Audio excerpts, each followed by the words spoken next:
is tested and developed. Second, true faith trusts God's provisions. Elijah and the widow. If you would, follow along with me, beginning at verse 8. Then the word of the Lord came to him, saying, Arise, go to Zarephath, which belongs to Zidon, and dwell there. See, I have commanded a widow there to provide for you. So he arose and he went to Zarephath, and he came to the gate of the city, and indeed, a widow was there gathering sticks. And he called to her and said, Please bring me a little water in a cup that I may drink. And as she was going to get it, he called to her and said, Please bring me a morsel of bread in your hand.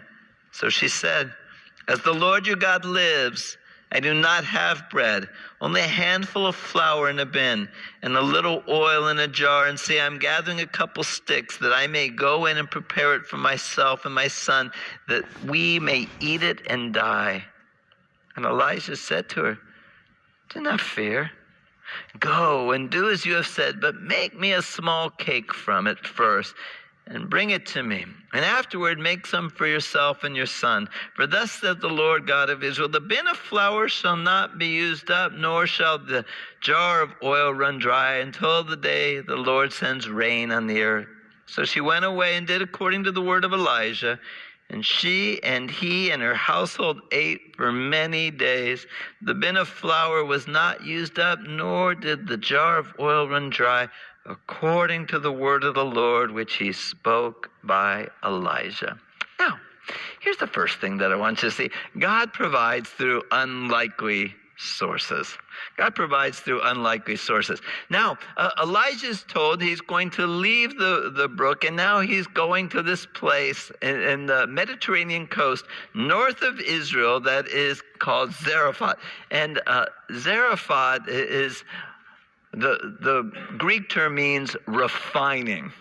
And in other words, if the separation at the brook wasn't enough, now there's more refining. If the cutting wasn't enough, the pruning, now there's more refining. And God says, hey, when you get there, there's going to be a widow who's going to take care for you. Now, widows in the Bible times are notoriously poor.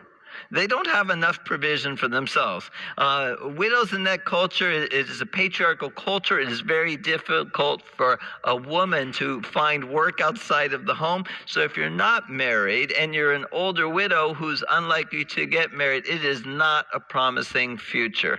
So this lady, when he being Elijah, encounters her, is at the gate of the city gathering sticks. In other words, she does not even have enough money for firewood. And so Elijah's thinking, oh, this is going to be great. As if it wasn't bad enough, now I got a widow who's going to take care of me. And she's impoverished. Plus, now see this with me. It's not just a widow. It's a Gentile widow. She is in Gentile country. This is not even a Jewish widow. Why is God doing this? And I would suggest to you that it's really difficult for us to be broken of ourselves. None of us like it. And yet there are great lessons in faith. When our ministry here was younger, we would just do these amazing large-scale events. We still do amazing large-scale events. And we would do these conferences, and hundreds of people would come. And one year we had this conference, and it was about a marriage family theme. So it was a relevant conference. You know, this wasn't a conference that you'd expect only 12 people to show up to. This is a conference you expect hundreds of people to come to. And literally no one. I'm not talking a handful. When I say literally, I mean it. Literally, no one showed up. And so all the people who were involved in planning in the church, like, what happened? You know, we promoted it, we spread the word, we communicated the topic was something necessary. And God spoke to me, and I realized what happened. I started thinking, man, our church, man, we could do these huge events, and we've got this team, and we've got this plan and a process and a method, and bang, man, it's smoking. We're cooking with meat grease.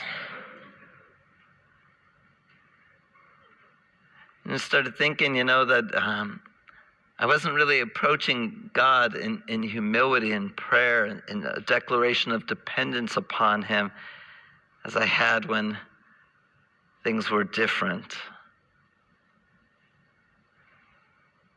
And God just spoke to my heart. Apart from me, you can do nothing.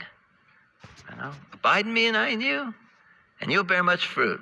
But apart from me, John 15:5, you can do nothing. And I think, for us, when you've been successful in your career, effective in your life, you've got savings, you've got provision, you've got, your possessions. You can look at your resume of your life, your pedigree of your life, some of the things you've accomplished, and it's like, wow, I am all that.